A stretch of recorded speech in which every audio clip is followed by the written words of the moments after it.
welcome to the Fire Officer Project podcast, a show where we will discuss and learn together about topics specific to the American Fire Service. Come along as we explore areas such as firehouse traditions and culture, the fire family life, leadership, as well as getting yourself ready to be the company officer. This show is for everyone from the rookie firefighter to newly promoted officers. I'm your host, Mark McCurdy. Now let's get on with the show.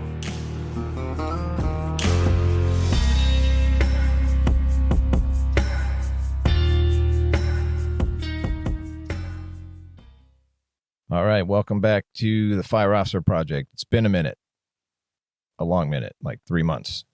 Now that I look at the last time I put something out, and I wonder why every once in a while I get messages asking people asking if I fell off the face of the earth or any more content coming out, but I'll explain as I go in this one. And as you see by the title, work-life balance, that's what we're going to talk about. So maybe it's not super interesting to you, but it's something that I experienced over the past few months. I just wanted to put some notes down and kind of switch gears a little bit with just tactics and operations and trying to talk leadership and stuff all the time, which can kind of get white noise since there's, I don't know, it seems like there's more of it coming out, which is good because difference of opinions and almost when you look at and listen, I listen to all kinds of podcasts. So when I listen to things, the content's kind of the same, just delivered differently, and people connect differently with different people as far as voice and tone and personality and things like that. So it's all good stuff. So I wanted to talk about work-life balance today just because it's end of summer. Kids have just gone back to school, at least where I live in Southern California. They just started on Tuesday. So yesterday was their first day. 2 months. So we had 2 months off, and prior to that, had some time off. So I'm just going to talk about some things that have been going on in the past few months, and then it will reflect on the fire service. It's not just a blog about my life. That's not what I do here. But it's not your normal operations or how to get ready to be a company officer type thing, although there will be some nuggets that bleed into that. And then sometimes, even though I have the notes pre-scripted out, I kind of go off on a tangent anyway, certain things. So we'll see where we go. Anyways, finally back at it. Let me just get into it before telling you everything that's been happening. I'll just divulge that as I go through instead of having a recap for the past 3 months, which nobody wants to hear. And then they're trying to fast forward and get to what I'm actually want to talk about. So what's going on? So last episode I had, I think was in April, went on vacation beginning of June. Right before going on vacation, we had a good amount of promotions going to go on for captain. And so I think the list had over 50 people. Pretty much all of them got picked up in 2 separate waves. And what's my point is I take the captain's list for our department specifically, and I'll email people that are on the list waiting to get promoted. And I'll tell them, if you're interested, I have a 1-day class where you can come and ask any question you want. We'll go over some operations, some things that you need to be ready for, stuff that if you look at my earlier content, that's kind of where I started with this. And then the podcast became something that developed just a few years ago. But I've actually been putting out this content 4 or 5 years and teaching these classes and trying to get people prepped. Well, over those 4 or 5 years, I've learned to scale it back. So I had class, send out 50 something emails. I was very, very humbled to have 30 people show up to this class. Like just people that don't know me, some that do. They just went off on a whim on an email of a guy who says, hey, I'm here to help you for 1 day and we'll go over some stuff. Well, every time I do those classes, it's pretty much a PowerPoint with videos and ability for them to talk and ask questions, but I have it pretty structured. And every time I've done it, I've chopped off a little bit more, but I send it to them ahead of class, things that I can take out that need to be brought up, but not critical in that classroom to eat up the physical time of being there. So I'm starting to polish it again and send them out stuff by email, sheets and things and lists of stuff that they should review, or a goal for day 1 at the Captain's Academy and then day 1 as a captain, where they should already be at. Because as an example, I have in there how to put people on duty, how to pay them, how to do all that stuff. Well, if you're already on the list and you're just about to be promoted, which is pretty much when I do this class, because 2 things happen. 1, I've sent this out before when the test just happened. Case in point again, we just had another written test last week. If I send out an email right now and ask people, hey, come to this class, I got crickets. I've done this. and this is what I figured out. Crickets, because nobody knows if they passed, number one. Nobody knows if they're going to pass the appraisal promotability packet, their interview, all that stuff. So they're not going to put in the effort until they know for sure, basically, right, until our feet are held to the fire. I get it. So I needed to massage that and work around. So that's what I'm waiting for. But right now, what I'm doing is I'm putting together the stuff that I can pre-send to people. Take that out of the physical classroom, expand more on operations and leadership. That's pretty much the class. Make it about a 6-hour to 8-hour class, one day, and then boom, try to help people just to push it out there. So I did that early June, then went on vacation for about 3 weeks. Took the family. We had this big trip planned for 8 months to go to Yellowstone, which was awesome. Took motorhome, family, went with my in-laws. It was great. We took 3 or 4 days to get up there, taking our time. We live in Southern California, so take 3 or 4 days to just cruise, going through Utah and up to Idaho, and then over to Yellowstone for days, which was awesome, and then kind of worked our way back. Came home for a few days, and then we headed out again on another camping trip. This one involved a big softball tournament, so kind of just changed venues, changed the group of people we were with, which was awesome too. And then home, and then right back to work. But in that trip, I learned a few things that I can help myself, and maybe this will help you when I bring it up, on the actual work-life balance of trying to be a firefighter. And if you're in that realm, which I know this audience is wide, so maybe you're just starting out, maybe you don't have a family, maybe you're near retirement, whatever it may be. However it affects you, being home and being at work, two different things. So if you have a family and you're way deep in the trenches with family stuff, that's kind of where I'm at now. But it's not like I forgot what it was like to be a single firefighter. And I still have my friends and my family to balance. So you should be able to pick up a few things out of this. Or maybe it's just me who is a nut job and I'm just talking and nobody else has this issue, but I'm going to say it's pretty common because I've asked people. So right now, August, it's early August still. Fire-wise for Southern California, I've had a few brush fires. It's been hot. We've had like heat trends and stuff like that. One day I was working, we had 4 separate starts. We got on one that was small. Next one, middle of the afternoon, took us all the way to the end of the next shift. Just some structure defense, some other things, working with initial action and mutual automatic, whatever you want to say, aid with the Forest Service. It was a good one, but and then a couple other fires broke out at the same time, at the same day in our same area. It's just the way it is right now, summertime. Now we have a little bit of a lull, but constantly we're always getting ready and learning, right? It doesn't matter if it's a brush fire, a structure fire, whatever specific areas that you have for the department that you work for, insert whatever incident type that you most commonly go on. But for us, Southern California, this time of year, bleeding into the fall when the Santa Ana winds come, it's like peak brush season. Even though it doesn't really matter what time of year we seem to get brush fires, this is just the spotlight time of when most of them happen. So right now we're just working on getting our tactics down, and practicing and always just making sure and going over it, but not forgetting all the other stuff we have to do, the regular structure firefighting and EMT and all that stuff. So everybody's kind of anticipating that. The engine that I'm on is a strike team engine as well, so we can go anywhere in the county, outside of the county. But we also bank it by priorities, first, second, and third priority. So I'm on a third priority strike team. Pretty much the times I've gone out on these type strike teams are major incidents where pretty much everybody's either on the fire, whether it's in county or out of county for us, or you're at work backfilling all the other spots. So that's kind of like how mine works. But for the daily, for us in my battalion where I work here in Santa Clarita, we have a pretty good opportunity of being initial action on brush fires. So that's why we focus on that a lot, which we're dotted by intermix of houses just right up against the brush. So it's a constant thing, which some people like and some people hate.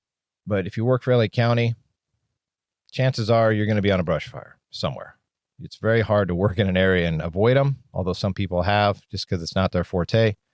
And I'm not saying it's mine, but it has become an interesting component because it is such a big one, especially if you're going to promote and be a company officer. Because once you start promoting, and this may be similar to your department, you kind of lose control initially of where the vacancies are, where you can be put. So you might have spent your whole career, I'm not saying you're dodging it, but as an example, maybe it's just not your thing. And so you kind of just bid places you didn't have it, or you didn't have that opportunity. And now, whether it's a brush fire or high rise or whatever it may be for whatever department you work for, you may get put into an area where you don't know that expertise. And I've talked about this in other episodes, so it's not really necessarily the work-life balance. I'm just, after 3 months off of not doing this, I need to get back into the rhythm of staying focused. So my point is constant preparation. You're going to get in those spots, right? So then now your stress at work increases. Now, does that drag home? I'm going to say yes, because I'm pretty aware of it, and I don't have the good on-off switch yet. And I'll talk about something that was brought up to me recently about how to control that, or at least make yourself aware of it, and how to switch gears before walking into the front door after being at work. So we'll talk about that. So anyways, that's what we've been working on, just kind of getting ready for those things, waiting, right? So is there going to be a big conflagration somewhere where we're going to be going out on strike teams, or are we going to just be dealing with stuff in county? It's all good stuff. But I have noticed when we don't get fires, and you guys probably have heard this too, when there's a lull in fires, structures, brush, wherever you work, when there's a lull as a firefighter, when there's a lull, it almost seems like people get pissier with each other around the station. And then you get a fire or a couple in a row and you have a little run streak where everybody's kind of getting little fires here or there, and maybe you're getting some good ones spread amongst all the shifts. It seems like the morale and everything goes up, and then it kind of comes back down when there isn't, because we just get pissy about little things that don't really matter. It's just funny how that works. Like, as much as we love being firemen, we need the fires to go on because it helps with our mentality, helps with the station vibe. Maybe I'm making that up, but it always seems when I bring that up to people, they're like, yeah, that's right. That's what we need. We need a fire. Now, do we want people's stuff to get destroyed and things? No, of course not. But we are here for a reason. So when it happens, one, helps show off our skills that we've gotten ready for, helps to hone them, and then it kind of validates what we all signed up for. So I kind of look at it like that. And then it's a balance, right? So I don't want to go there yet. Let me stay on point with my list and then talk about things. So most importantly, like I said, kids are back in school now. My 6th grader is now in 7th grade. So middle school, it's a whole new venture for us. You know, I had to have the drug talk the other day. I'm like, you gotta be kidding me. We're already to this point. I have 2 girls. One's 10, one's 12. I'm like, well, that's unfortunately, if you're in this business, we see behind the curtain, right? It's not all sunshines, rainbows, and Disneyland, and we see a lot more shit than most people. And then it can jade us, right? So when you come home and your stress level is up, because as a family man or woman, doesn't matter, whatever, as a family person, when you have kids, it changes everything tremendously. And you constantly want to protect your kids, right? Because you see some bad crap at home. And wherever that works with your significant other or spouse or friends or however you deal with it, whether you tell people stories that go on at work or you don't, because you're just at that point, or maybe your partner in life doesn't want to hear it, or you kind of have figured out when to say things and when not, that stuff can add up, right? That stress can add up, and then you get that work-life balance. It's just like it bleeds over and you can't turn it off, and then you're an asshole at home. And I'm going to talk about all that stuff just based on my experience, but also I ask people a lot about this type question. So how do they deal with it? Let me see here, staying on point. So being a firefighter and a family person, like I said, it's constant stress, right? So whether you acknowledge it or not, or realize it or not, you're under some kind of stress at all times, especially at work. And I'm going to talk about this phenomenon of this constant ready state that we're always in at work, and what that actually is doing to your body. I'll save that for a second, but I have it highlighted. Don't worry, I won't forget. I know there's times where I probably said things and you're like, well, I never got to that point, but I have it all written down now. I'm dealing with this constant feeling of a threat that creeps in. And to be transparent, I decided it's time to go talk to somebody and work through some things. I've had some experiences like all of you, and I don't need the whole woe is me and feel bad, because my experience in life and calls I've been on is what I've had to deal with, and I'm sure you have to deal with the same thing. And maybe one day we can sit down and meet up and have a beer and talk about those things, but everybody has them, right? It's, you have those calls. You do this job long enough, you're going to have something. And it may not be the ones that make the news and make this big national thing or do whatever. It's these small ones that people don't know. Doesn't even make a blip in the newspaper. Doesn't make a, what the hell is a newspaper? Doesn't make a blip anywhere, but it grinds you constantly and it just doesn't go away. Okay, so two things happened that helped me realize I needed to not constantly be at a place where I was getting my ass kicked and coming home a zombie. And then I had to find a way to get it out and talk to people. And I had two ways of doing it. One is talking to my buddy who's a fireman too, but we've been explorers together since we were 16. He works for a different department out here. But we live close to each other. We pretty much grew up together since we were 15, 16 years old, both firemen. So we have garage beers. Our schedules don't always line up. So it's not a perfect science as far as, hey, every Wednesday or once a month.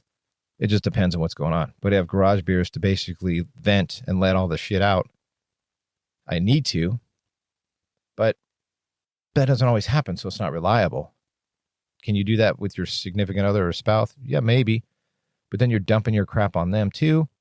So I said, you know what? We have this great insurance.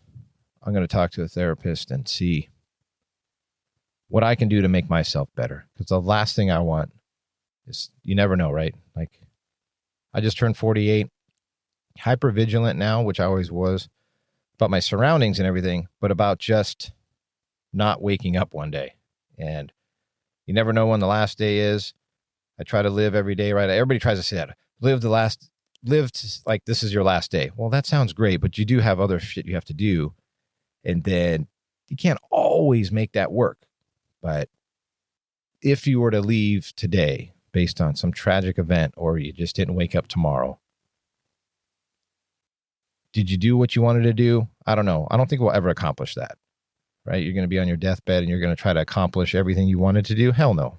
I don't think that's reality. I think we constantly need to work towards that. But I don't need to get all philosophical on you. But anyways, so that's what I've been doing, right? I've been punching through, just trying to talk and figure it out and explaining things to my wife when I come home. She'll ask, like, what did you talk about? I'll give her a few points just to let her know, like, hey, I'm actually working on it. I'm actually going and seeing somebody. I'm not just leaving the house for an hour and go sit in a parking lot somewhere. And it's helped talk through some things, which is good. And then let's see, where am I at here? So I also have one more thing that I've done to myself, which is working close to home. I have the fortunate opportunity to work. The department I work in covers the area I live. Technically, if I wanted to, I could bid the station. I could walk to this fire station that's close to my house. Now, I know other agencies have that. Some of you have that opportunity, which is cool. There's something to be said for that. It's pretty nice. You get to be in your own area, know what's going on, doing all that. But the huge risk is you're that close to home. It was easier for a while when I didn't work close to home, and your chances of going on people you know, seeing those people outside of work, at the grocery store or whatever, is kind of different. It doesn't happen all the time, but that's kind of a risk to working close to home. But it was also a calculated risk because for this reason, my oldest is starting middle school. I want to see behind the curtain. I don't want to be head in the sand and be like, oh, it's fantasy land where I live and everything's great and perfect and nothing will ever happen. You kind of see behind the curtain and you realize, well, you know what? We got problems just like everywhere else. How can I stay on top of it as best I can and protect my family as best that I can? I know it's not going to be 100% and stuff's going to happen, obviously, because we've all made it this far in life. We've made mistakes. We have things that we regret. I constantly have in my head, which will never happen, but could you imagine taking this experience and knowledge and everything that you have in your head and starting over? Say like just getting out of high school, or even say junior, senior year of high school, with the knowledge you have now, shit, we'd all be millionaires. We'd have everything squared away. You'd have multiple rental properties and this and that. And you'd still probably be a firefighter because I think that's innate in some things. But can you imagine if you did it differently? Anyways, stuff that pops into my head at 3 a.m. when I can't go back to sleep after getting up on a run. Whatever. So that's the constant balance that you're trying to struggle with, and some of those things where your work life, working close to home, kids are growing up, time's not stopping. Until we can figure out a way to stop time or go back, I don't know. It's the constant. Everything keeps moving. So you have to get better. And this past year has freaking sucked. Just last couple weeks ago was the anniversary of my mom's death. This past year has freaking sucked. Like, I've tried to fight through just not being sad. I mean, that's honestly, I'm not going to dance around it. It sucks. And for anybody that's lost somebody close, mom, friend, it doesn't matter, right? You know how that important that person was to you. It blows, man. I mean, it sucks. And there's times I ride that roller coaster of sad, pissed off, because I go on some shitbird that it's like, why? And this isn't right. I'm talking openly here, but you get upset because you're looking at somebody that basically doesn't even try to help themselves and they're still living. So you get pissed off about it, but you can't let it destroy you. You just can't stay in the funk. It just sucks, but it's not going to go away, right? It's gotten a little better, but it's never going to go away. I think talking about it and helping is going to get that through. So my biggest point so far is pay attention to what's going on in life. I think there's so much advice and we're so in tune with hearing people and being motivated. Like if you're listening to something like this, you're one of those people that are trying to get better, whether it's just about firefighting, life. And then when you get in that realm, it seems like when you start looking at stuff like that on Instagram, Facebook, that's all that comes towards you anyway. So you're already kind of in that mindset. It's just transferring it to actually executing it and doing all those things and appropriately where they fit for you. Let's see. So constant ready state. What is that like? I noticed recently, like I remember as a new firefighter, I had a captain who was near the end of his career, 30 years. And every time we got a call, it didn't matter if it was 1 PM or 1 AM. He'd be pissed. Kick the door and you're like, God, scared the shit out of you, right? When you get out of bed, he'd be pissed that we were going on a call. I'm like, dude, what? I'm still on the high of just getting hired, which is a tremendous feat in itself, especially in California or wherever, right? It's not the easiest to get on the fire service. And I'm like, God dang, I don't want to be this guy, ever, let alone near the end of my career. I'm like, what is it? What's with this guy? Like, why is he always pissed? And you probably have that person that pops into your head now because you've seen that. Now, I never asked him, like, what's the deal? Because it wasn't my place to. I was new at my department there. I see it occasionally at my current department, but not so. Maybe that one person isn't the greatest example, but how many times have you like waiting for your relief to get there and you're like got something to do that morning and then you're like praying that nobody calls and then you get a run. You're like, God damn, you're like pissed because you're going to be late and you got to get on the run and there's no way to have somebody hold over for you or whatever it may be. Right? You just get ramped up and you're trying to fight and like, hurry up, let's go. I got to get home. I got to get my relief.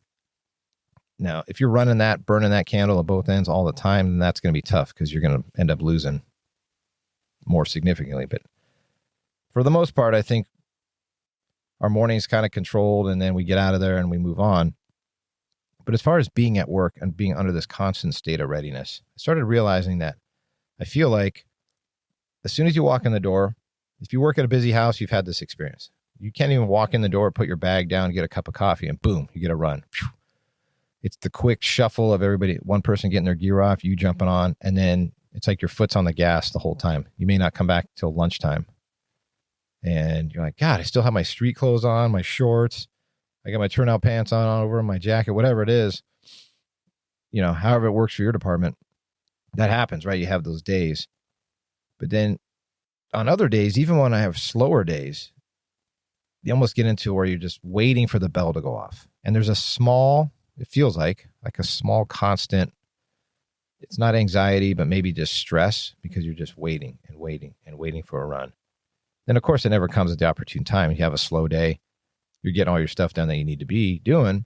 And then as soon as you sit down for chow, right, the bell goes off and you're like, God, in your head, you're like, are you freaking kidding me? Or the shower, or trying to take a dump. You're like, give me a break. Why is this happening right now? Well, what did we expect when we came to work? I have an engineer at work that cracks me up every time he tells people like, yeah, what were you expecting when we got a fire call? That there wasn't fire? If you come around the corner and there's fire, didn't you expect that? I'm like, oh yeah, that makes sense. I like it. It's just funny. He's like, likes to use that analogy to people as far as being ready all the time, thinking through what you're doing before you step off the rig. He's like, it shouldn't be the opposite way where we get there and then we're surprised like, oh, it actually is on fire. Let me pay attention. But as far as just walking around daily, we're always in a constant lull, ready state where you just feel like you're amped up just a tiny bit all day, slow level. I don't know. I just started noticing it the past year or so. And then it depends on your staffing and are you getting the day off tomorrow? Are you going to get mandatory? And that adds a whole nother level. I think that the staffing and not being able to go home, if you're experiencing that, kind of sucks because that's more stressful than just waiting for a call. And some of you listening to this now are like, I don't know what you're talking about as far as stress level of waiting for a call to come in. Maybe it's because you carry more weight as a company officer, but I don't think so. I think it has to do with everybody. Why do you think they say they try to change the programs for tones in the station to where they come on slowly in the middle of the night and it doesn't just blast super loud unless you have that system still? It scares the crap out of you because it blasts to the ticker and your heart's like, ugh. You're already in that constant state. So I don't know. It just seems like you're trying to control the unknown, which you can't. So what type of call you're going to go on, you can't control that. So how do you depress the stress level, especially as a new company officer? How do you keep that under control? How do you keep... Now, as a new company officer, the constant state of readiness stress, you're going to feel it. I'll tell you right now. And if you don't, you're not paying attention to what can happen. If you're just like, well, I got this shit. It's no problem. I'm wired. I got it. It's all good to go. I don't need to worry about anything. As a new captain, if you're already at that level, you're dangerous. You can be good and be a good fireman and be ready to promote and you've done all your work and you've done everything you can. But if you don't have a slight little, you're not even scared, concern of what's coming your way until you get your feet under you the first few months, you're dangerous. You got to understand that, yeah, you've practiced, but true experience and being on a true incident and being in the stuff right there, nothing can do that to you unless you've been acting forever and you've really put in the effort to act early on to getting promoted, which I suggest you do. You can curb that down a bit, quite a bit actually. But if you're the one who's like, oh, I'll just wait until I get the phone call and then I'll start acting, you're behind. So I don't want to go off on a tangent as far as how to do that because there's other episodes that I've talked about that. But it's just like a little bit of a reminder, especially if nobody has gone back and listened to that getting yourself ready one. All right. So when you actually make it home, this is where I'm going to kind of go with the work-life balance. I've had to really pay attention to a few things. Your days off are important. Treat them that way. If we come home, so it has been suggested to me, I have a short drive now, literally 15 minutes and I'm home. Most of my career, I had an hour to 2 hours sitting in traffic to get home, sometimes 2.5 hours, just depending. I had time to kind of switch gears, listen to a podcast, disengage. Now I walk out the firehouse door, my car's barely warmed up, and I'm already home. And if we had a crappy night or I'm thinking about something still, I haven't had the time to decompress and to separate so that when I'm home, I'm not trying to be, in charge, basically, because I'm a captain, fine. Doesn't matter what rank you are, but, you're in charge of your rank. You're in charge. You know what I mean? Everybody's a leader at their own rank. Just you're trying to switch gears when you come home. So I remember as far as when I come home, I need to sit in my car for a couple minutes. If I've gotten there and I'm still kind of don't feel like I'm separated enough yet, I sit for a few minutes or two and just kind of deep breathe, chill everything out, try to put everything in perspective for the day, and then come in the door. Because for those of you that have families, whether your wife works or doesn't, or partner works or doesn't, the kids are at school when you get home or it's a weekend, as soon as you come in the door where that is, especially, well, you know what? It doesn't change actually when you have a newborn, little kids, toddlers to teenagers. Your partner or whoever it is when you have a family is kind of waiting for you to get there because they have a list for you to do, right? Or they just want to see you, or they just want to break for themselves. So there's that constant balance. Now, if you're single, cool, those days were easier. Like, where are we going for lunch with my buddies? What do we got going on today? Are we going to a concert? Are we going to this or that? That's easy. That's cool. And it's not as hard, I would say, now that I've been down that road. It's a little more fun, obviously, but you can also have that fun on the family side. I just try to remember, like, I have this certain amount of time. And this is the constant state of readiness, too, that bleeds over. If you're off for 24 hours in between shifts, you feel like you're running against the clock. Like, I only got so much time before I have to go right back to work. So our tempers can be shorter, especially if you were working at a busy place or you had a rough night or a long night or you're up all night, right? You're trying to just survive. I remember plenty of days when the kids were small, getting them off and having the 24 hours off between shifts before I had to go back the next morning. And I was working at busier houses then. And that was the day we were going to Disneyland, because at the time when we had staffing a certain way, our in-between shift day wasn't the day we were up for mandatory or recall or whatever your department calls it. So that was the day to squeeze in a big family trip, which would be down to Disneyland. Hour drive, hour to get in, all that other stuff, all day long around the park, pushing a stroller and just trying to stay awake and trying not to be short-tempered. So my point of that is, look at what you're doing based on a couple things. It's a tough balance, so I don't want to talk out both sides of my mouth. You need the experience. Bottom line, you need experience.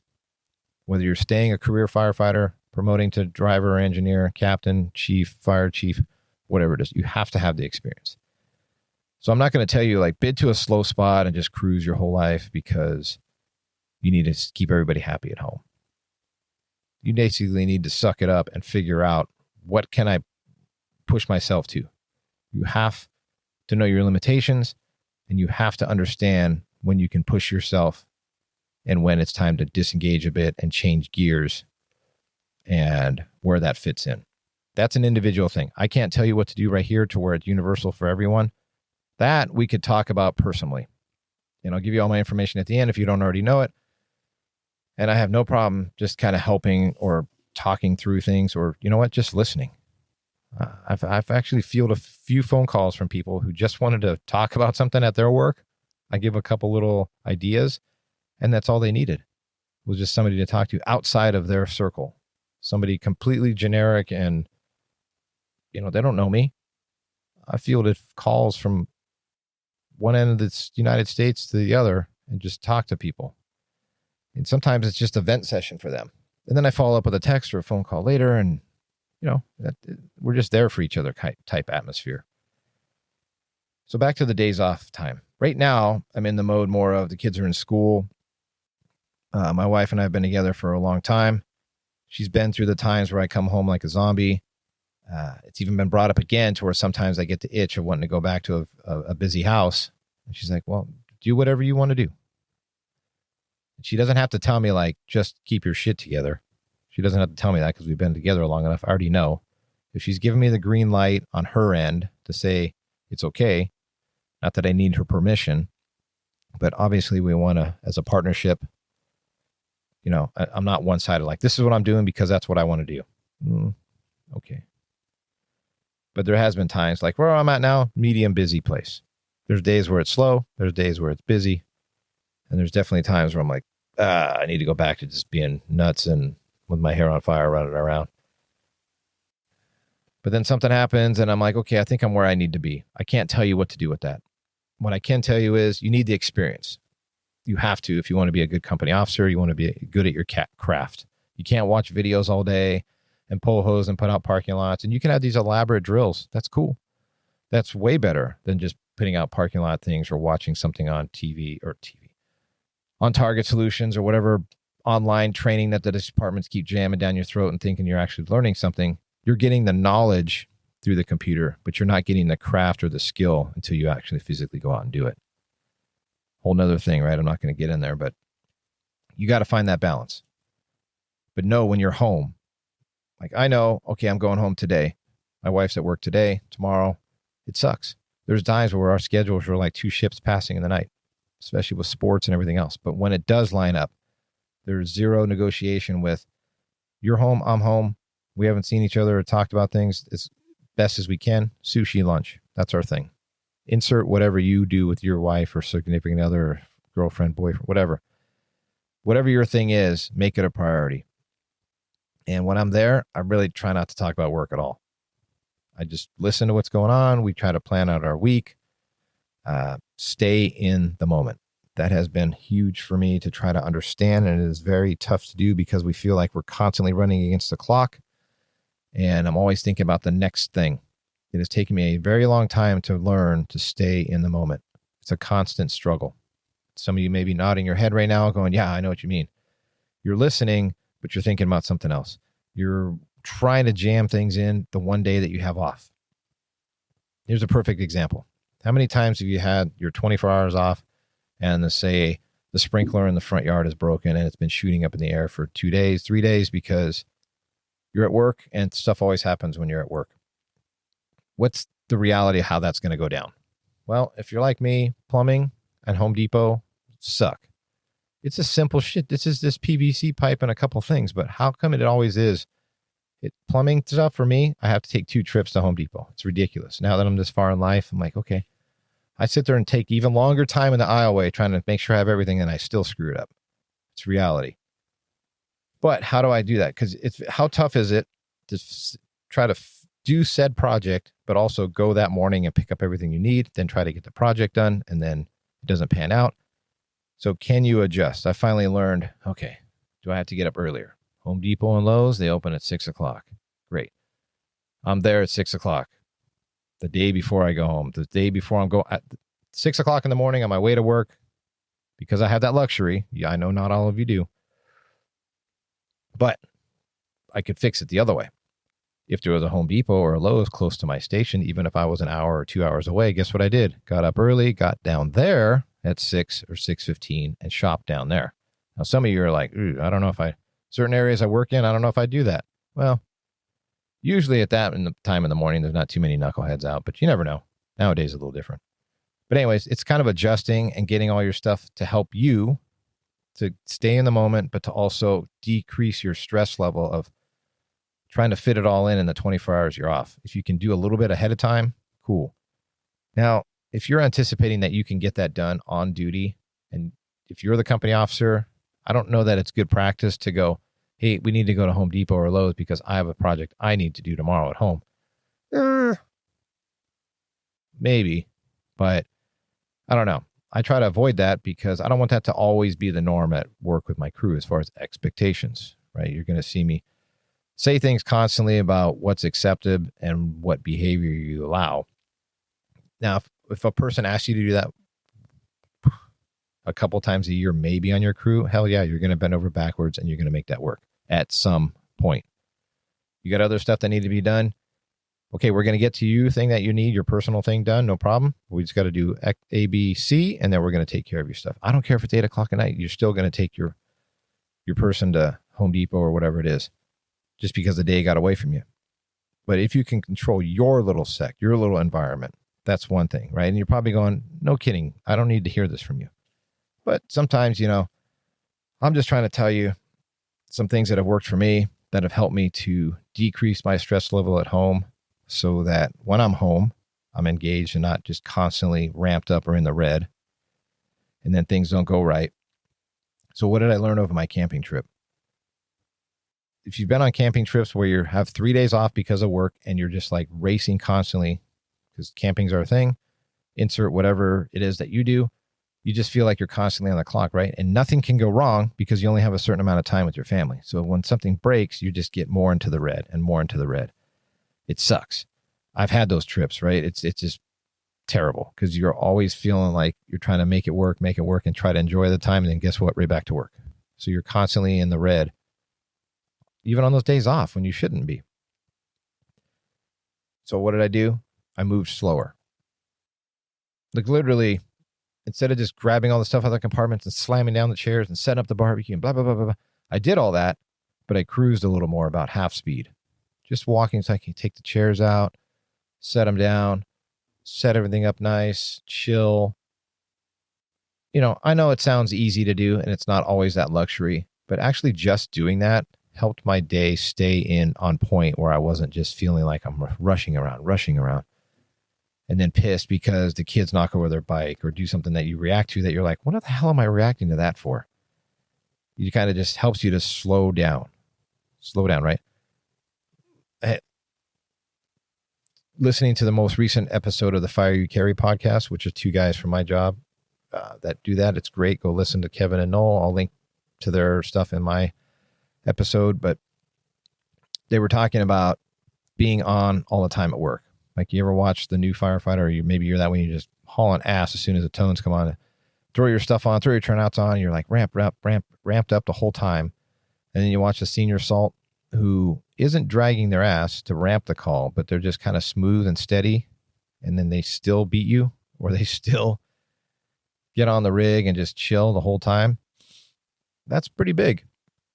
And to kind of move it towards the company officer side, you have to do that yourself en route to a fire or whatever, some kind of thing. Stay a fire. Smoke in the air, you're first in, and you're going to do your first size up, run everything. You better slow down, pump the brakes internally, deep breath.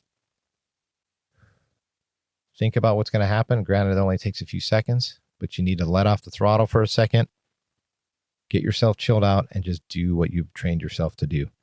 But if you go screaming over to the rig, throw your stuff on, acting like nuts, it just really sets you up to have a hard time potentially.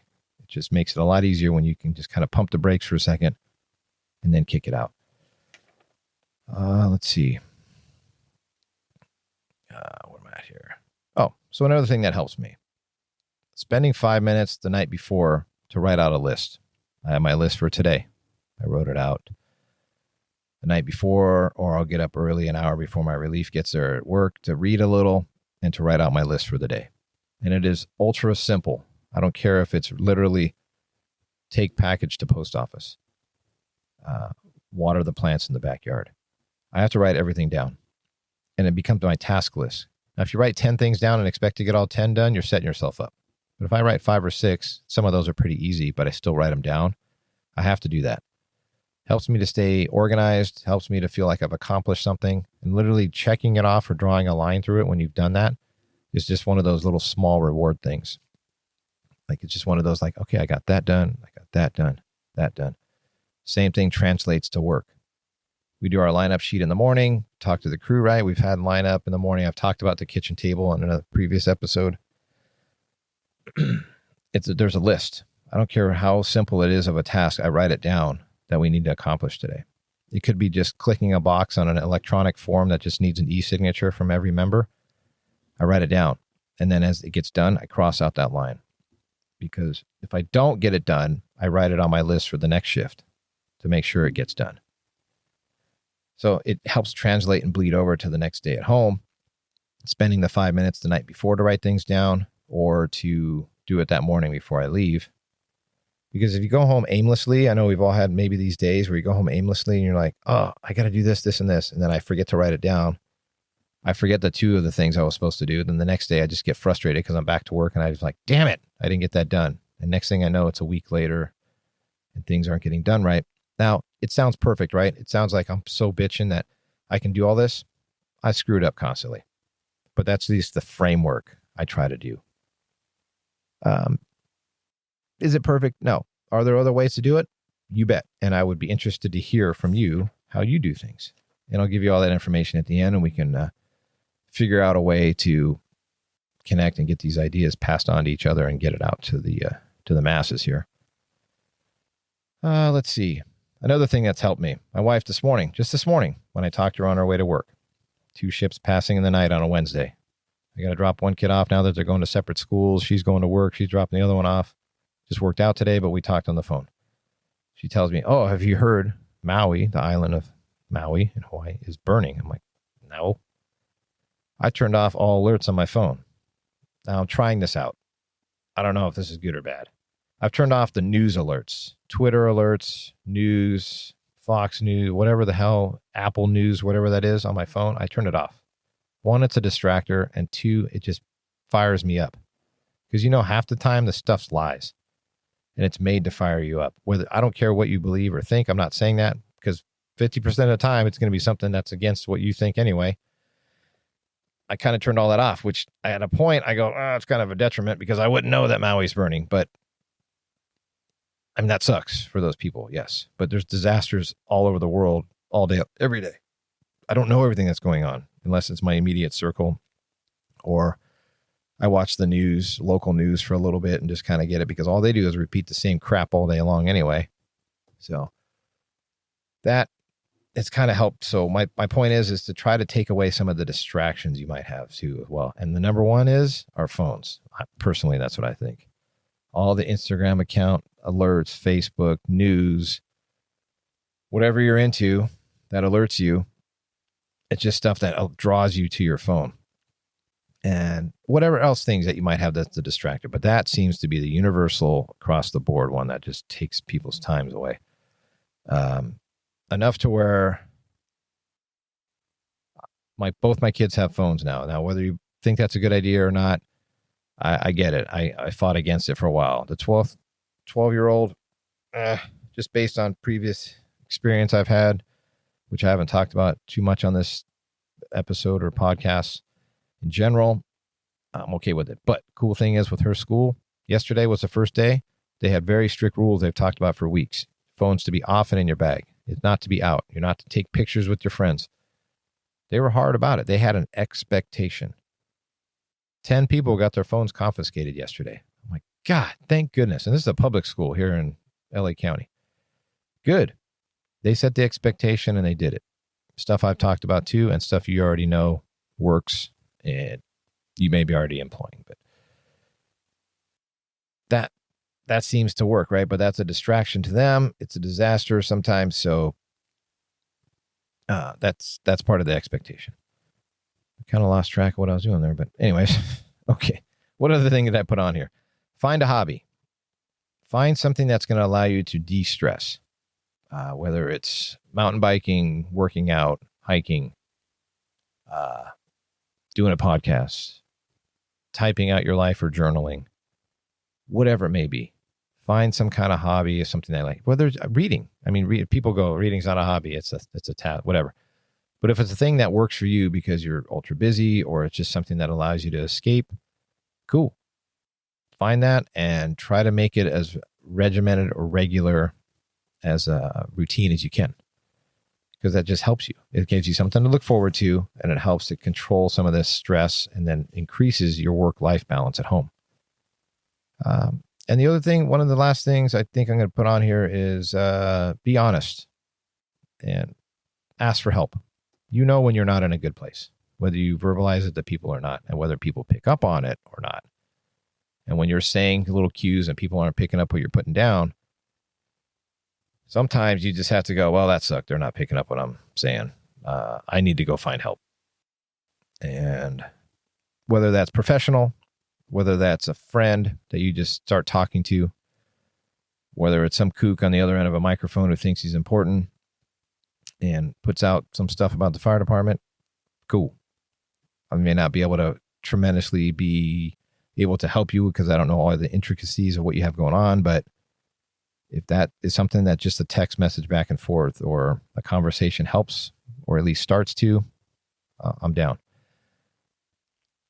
And know that that's out there, right? I'm not going to go down the mental health realm right now because I'm saving that for the future on some other things that I want to do, which I'm going to talk about here shortly and wrap it up.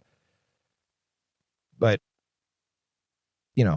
figure that out and know when you need help, you need to ask for it. How many times do we go on people that we go on constantly? They're alcoholics, drug addicts, and everything. And after a while, we throw our hands up and we're like, well, if they don't want to help themselves, well, screw it. Nothing we can do. And we tell family members that. There's nothing we can do until they want to help themselves. Nothing you can do. Well, guess what? It's the same for you or me or anybody else who's struggling with stress or mental health, whatever you want to say, just life. All I can say is get in front of it as soon as you can. There's so many opportunities to get help and to talk to people no matter what it is. A life coach, a professional psychologist, psychiatrist, peer support at your work, whatever it may be. Just know there's different avenues and try different ones to see what works for you. All right. Routine. Routine to me seems to be the biggest help. If you're all over the damn map because you don't have somewhat of a routine, like routine at work is the norm, right? We pretty much have the same exact routine, daily, weekly, monthly, if not yearly, the structured skeleton of what we do. Now, daily, obviously the calls control what we go on, and training and enthusiasm and crews and whatever project you have going on or whatever assignment you're assigned to in the fire service, that somewhat changes, obviously. But for the most part, our training components and things, the big overall overlaying picture is kind of the same throughout the year. But I'm also talking about your routine when you come home and what it's like at home, and is there a structured routine? I've been very, very fortunate to have a wife who's very structured and has always been with our kids, and that helps. And we let them stray, of course, during the summer. They're up till 9:30, 10 o'clock. They're off they're off the routine. But they get back to it pretty quickly because they know what the expectation is. And we kind of stick with the routine. I'm pretty sure most of us have a routine, right? We kind of go to bed at the same time. We kind of do the same thing every day, kind of the same way. Hell, we even kind of dress the same, right? Typical fireman uniform, at least in Southern California in the summertime, shorts, flip-flops, t-shirt, or tank top. I'm just making a lighthearted joke about it, but we have a routine. We have a pattern that sure seems to help. If you don't have that, maybe work towards that, or maybe just tighten it up a little bit more. See if that helps you. Having a consistent routine that you work on is it. And I'm going to circle back. Look, I almost said a term that I always make fun of some chiefs for. I'm going to circle back on that. It's the flavor of the year, whatever term they're going to say this. Anyways, never mind. I'm making myself laugh. All right. So I struggle with this too, having a routine. Obviously, doing something like this, I suck at having a routine. I have not been fair to anybody who's listened to me or put the effort in to listen, to care or comment. I suck at it. So I've told myself when it comes to this, I've tried to get out of the funk of being in a pissed off, sad phase for the past year. To come out of it, I've gotten a lot of people asking for more of the content and connections, and I feel like I'm just keeping people at a distance and trying to help and trying to be engaged, but like losing it. Like, oh, okay, I'm going to record one today. And then I get home and I go to do it and I lose it. And I think sometimes I think I'm an imposter syndrome, but I figured out a way that I'm going to make this work better. So here it is, routine. The routine for me for doing this is going to be writing it down on a calendar and making it happen. Target dates that you write down. You've already heard this before, but I'm going to say it anyway. When we write down target dates, what do? We actually pay attention to getting it done. When we just randomly say, yeah, I'm going to get to that, we never make a goal. So my attempt at a realistic goal is to put out a podcast every 2 weeks, probably Thursdays. It just seems to work for us. Put out some Instagram content a little bit more kind of on a regiment and try to shoot for every 2 weeks to put out a podcast.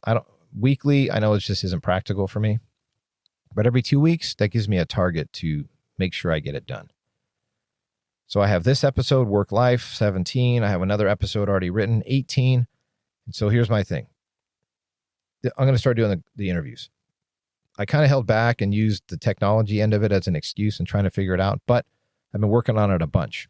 I'm actually working on a separate podcast completely away from the fire service with my brother. And we've been doing a bunch of stuff as far as recording in person with the soundboard, using certain software and programs and things, and been messing around with it a lot. So I kind of have it down. Is it going to sound great? I don't know. But my whole point is I'm looking for people to interview.